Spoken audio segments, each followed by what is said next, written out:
সল্টলেকে সোনা ব্যবসায়ীকে তুলে নিয়ে গিয়ে খুনের অভিযোগের আঙুল জলপাইগুড়ির রাজগঞ্জের ভিডিওর দিকে। ঠিক কি হয়েছিল সেদিন? ভিডিও কি সত্যি ব্যবসায়ীকে তুলে নিয়ে গিয়েছিলেন? তুলে কোথায় নিয়ে গেছিলেন? তারপর কি হলো? এসবের উত্তর পেতে নিউজ 18 বাংলার অন্তর্তদন্ত, সঙ্গে বাড়িওয়ালা যাকে ব্যবসায়ীর সঙ্গে তুলে নিয়ে যাওয়া হয়েছিল বলে অভিযোগ। নিউজ 18 বাংলার এক্সক্লুসিভ।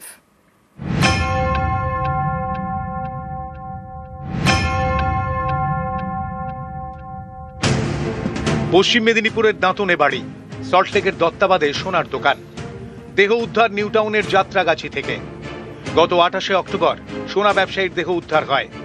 অভিযোগ, ব্যবসায়ী স্বপন কামিল্লাকে দত্তাবাদ থেকে অপহরণ করা হয়, আনা হয় নিউ টাউনের এই বহুতলে।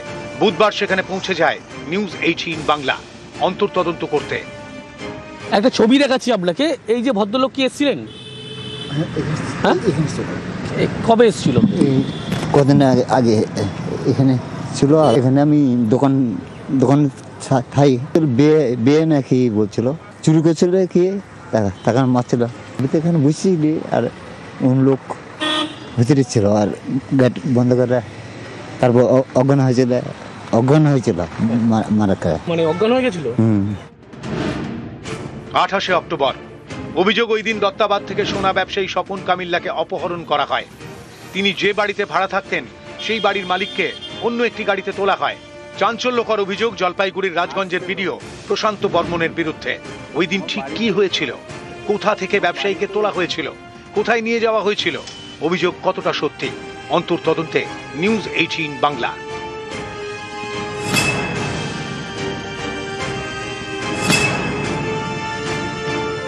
যাকে অপহরণ করা হয়েছিল তার সঙ্গে এই যে বাড়িওয়ালা, তাকে অপহরণ করে নিয়ে আসা হয়েছিল। আপনাকে কোন রাস্তা দিয়ে মূলত নিয়ে আসা হয়েছিল? আমাকে ওই ব্রিজ, নাগাসাটি ব্রিজ পার হয়ে এই রাস্তা দিয়েই নিয়ে এসেছে।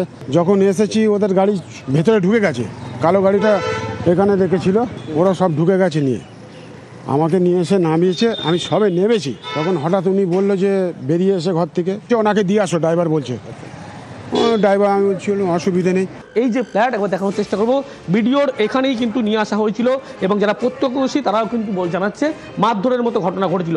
সব মিলিয়ে বলা যায় এখনো পর্যন্ত পুলিশের পক্ষ থেকে গোটা বিষয় তারা খতিয়ে দেখছে। বিধাননগর দক্ষিণ থানায় ইতিমধ্যে লিখিত অভিযোগ দায়ের করা হয়েছে।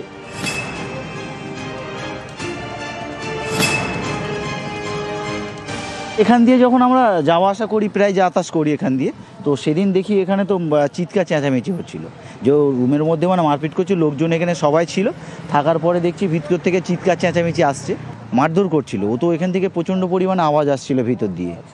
এটাই হয়েছিল কোন ঘটনা। তার আগে শুনেছিলাম যে চুরি হয়েছে। এই যে ভদ্রলোকের ছবি, এ নিয়ে মাঝে মধ্যে আসেন এখানে? হ্যাঁ অবশ্যই আছে। উনি তো আমাদের দেখা হয়, আমাদের দোকানে জামা প্যান্ট কেনেন, উনি তো আমাদের পাশেই থাকেন। এখানে থাকতো, উনি তো এটা বাড়ি, উনি এখানেই থাকে। হ্যাঁ, এটা ওনার নিজস্ব বাড়ি। তখন উনি এখানে আসে, ওনার গাড়িটার, ওনার ড্রাইভারটা সব দেখা হয়। জানি তো, শুনেছিলাম ভিডিও। সল্টলেকের দত্তাবাদ থেকে নিউ টাউনের বহুতলের দূরত্ব 5 কিলোমিটার। অভিযোগ, 28শে অক্টোবর এই বহুতলেই আনা হয় সোনা ব্যবসায়ীকে। 30শে অক্টোবর ব্যবসায়ীর ক্ষত বিক্ষত দেহ উদ্ধার হয় যাত্রাগাছি থেকে। নিউ টাউনের বহুতল থেকে যাত্রাগাছির দূরত্ব 2 কিলোমিটার। একজনই মালিক উনি। হ্যাঁ দেখতাম তো, মাঝে মাঝে থাকতো, 2-3টা গাড়ি থাকতো না, সব ওই নীলবাতি লালবাতি গাড়ি, স্করপিও। বাড়িটা একজনই মালিক, উনিই মালিক। উনি কি অফিসার বলতো তো, আমরা তো আর চিনি না। নিউজ 18 বাংলা। জলপাইগুড়ির রাজগঞ্জের ভিডিও, প্রশান্ত বর্মনের বিরুদ্ধে সোনার ব্যবসায়ীকে খুনের অভিযোগ। কে প্রশান্ত বর্মন? এই ভিডিও ঠিক কতটা দাপুটে, কতটা প্রভাবশালী? কেন তার পাশে সব সময় মাসল ম্যান? দেখুন নিউজ 18 বাংলার এক্সক্লুসিভ।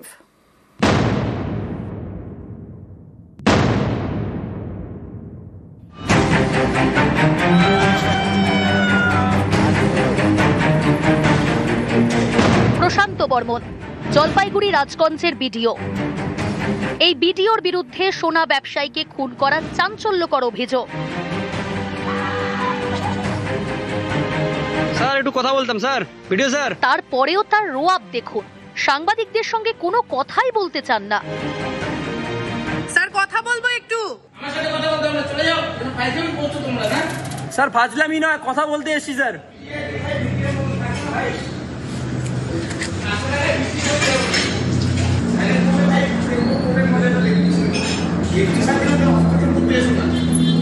স্যার কথা বলবো শুধু আপনার সঙ্গে।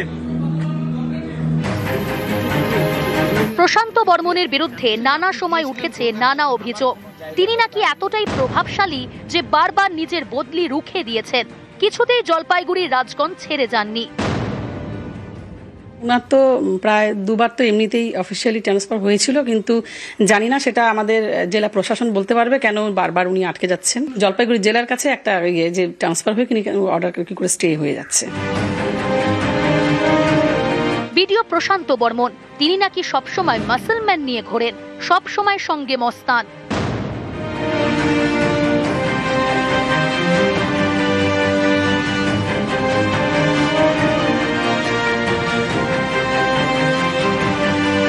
আলিপুরদুয়ারের কালচিনি, একটা সময় এখানেও বিডিও হিসেবে ছিলেন প্রশান্ত বর্মন।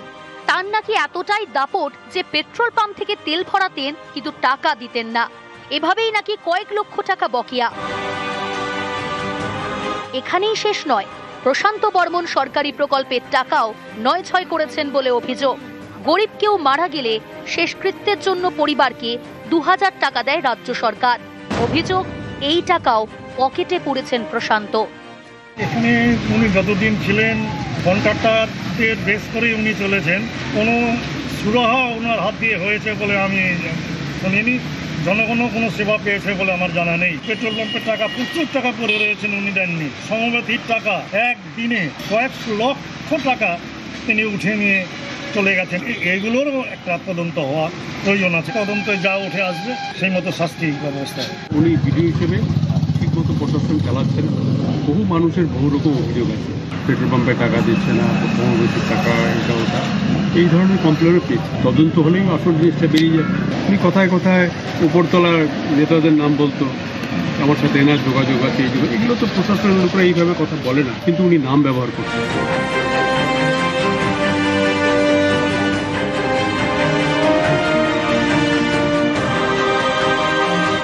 নিউজ 18 বাংলা। আর এক ফোনে বাংলা আমাদের এবার আজকে নজর রাখতে হচ্ছে বিহারে বিধানসভা ভোটের খবরের দিকে। বিহারে আজ বিধানসভা ভোটের প্রথম দফা 243টি আসনের মধ্যে প্রথম দফার ভোট 121টিতে। নজর কাড়া কেন্দ্রের মধ্যে রয়েছে রাঘবপুর। আর এখানেই আরজেডি প্রার্থী তেজস্বী যাদব মহুয়া আসনে লড়ছেন। তেজস্বীর দাদা তেজ প্রতাপ, বিজেপি নেতা তথা উপমুখ্যমন্ত্রী সম্রাট চৌধুরী লড়ছেন তারাপুর আসন থেকে। আর এই দফাতেই ভোট হবে আলীনগর আসনে। এখানে বিজেপির টিকিটে লড়ছেন লোকসঙ্গীত শিল্পী মৈথিলী ঠাকুর। উপমুখ্যমন্ত্রী তথা বিজেপি নেতা বিজয় কুমার সিনহা প্রার্থী হয়েছেন লাক্ষীসরাই কেন্দ্রে। আমাদের সঙ্গে রয়েছেন আমাদের প্রতিনিধি প্রিয়াঙ্কা। বিহারের দীঘা বিধানসভা কেন্দ্রে এই মুহূর্তে রয়েছে। আর বিহারের দীঘা বিধানসভা কেন্দ্রে আজকে ভোট দেবেন মহাগঠবন্ধনের মুখ্যমন্ত্রী পদপ্রার্থী তেজস্বী যাদব। কেমন ভোট গ্রহণ প্রক্রিয়া চলছে এবং তেজস্বী যাদব কখন আসবেন ভোট দিতে, কি জানা যাচ্ছে প্রিয়াঙ্কা? একেবারেই জুড়েলা এবং সেই ছবি এই মুহূর্তে তোমাকে দেখাচ্ছে। ইতিমধ্যেই এসে পৌঁছেছেন মহাগঠবন্ধনের মুখ্যমন্ত্রী পদপ্রার্থী তেজস্বী যাদব। সেই ছবি তোমাদেরকে এই মুহূর্তে আমরা দেখাচ্ছি।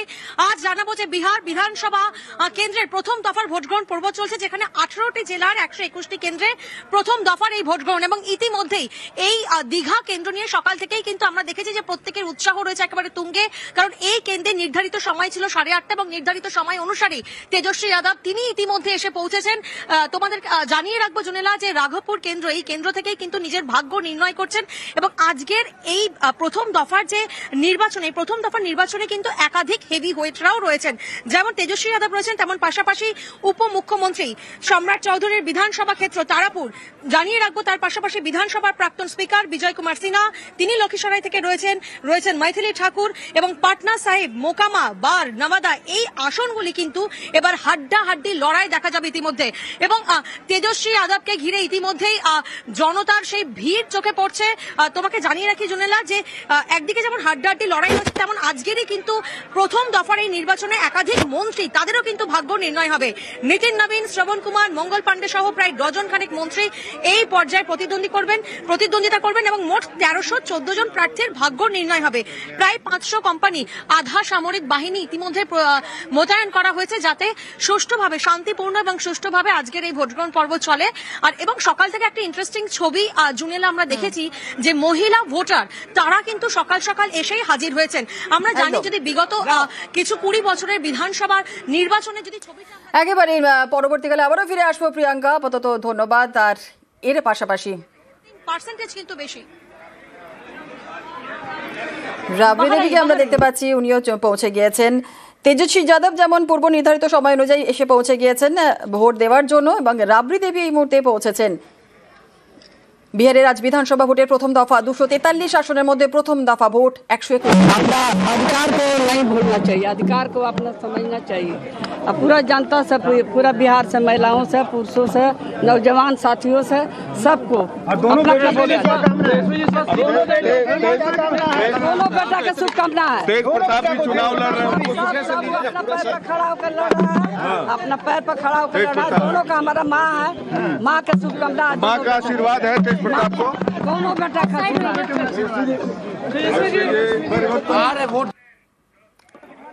আর দীঘা বিধানসভা যেমন ছবি দেখালাম, এবার একটু আমরা নালন্দা বিধানসভার দিকে নজর রাখছি। সেখানে আমাদের প্রতিনিধি রয়েছেন সঞ্জয় কুমার। সরাসরি চলে যাব সঞ্জয় কুমারের কাছে।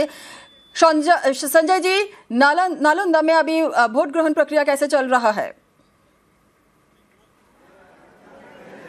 जी बिल्कुल, देखिए नालंदा मुख्यमंत्री जो नीतीश कुमार है उनका गृह जिला, और बहुत ही दिलचस्प तस्वीर इस वक्त हम आपको दिखा रहे हैं राजगीर विधानसभा क्षेत्र की तस्वीर। और देखिए कितनी भारी संख्या में जो वोटर हैं वो टर्न अप हुए हैं, और आधी आबादी की संख्या भी अच्छी खासी है। नालंदा में 7 विधानसभा क्षेत्र हैं, जिसमें 5 पर जदयू का कब्जा है, 1 पर बीजेपी का कब्जा और 1 पर आरजेडी का कब्जा है। नालंदा में नीतीश कैबिनेट के 2 मिनिस्टर जो है वो अपने भाग्य की आजमाइश कर रहे हैं। बिहार शरीफ से मंत्री सुनील कुमार हैं, जबकि जो नालंदा विधानसभा सीट है वहां से श्रवण कुमार जो मंत्री हैं वो इस बार फिर से चुनाव लड़ रहे हैं। श्रवण कुमार 7 बार चुनाव जीत चुके हैं अपने कॉन्स्टिट्यूएंसी नालंदा विधानसभा सीट से, 8वीं बार वो अपनी किस्मत की आजमाइश कर रहे हैं। और ये बेहद खूबसूरत तस्वीर इस मायने में कि लोकतंत्र by the people for the people of the people है, और बिल्कुल उसी कहावत को चरितार्थ करती हुई ये तस्वीर काफी संख्या में जो यहाँ वोटर हैं वो टर्न अप किए हैं, और आधी आबादी की अच्छी खासी संख्या है। ये पहली बार वोट दे रही हो? 18 साल पहली बार पूरा हुआ है? नहीं, 18 साल से ज्यादा हो गया, पर अभी पहली बार बन कर आया कार्ड। पहली बार बन कर आया कार्ड। ये तो आप किसको वोट दे रही है ये तो नहीं जानना, लेकिन आप एक युवा हैं, आपके मन में क्या चल रहा है, किस मुद्दे पर आपको वोट करना है?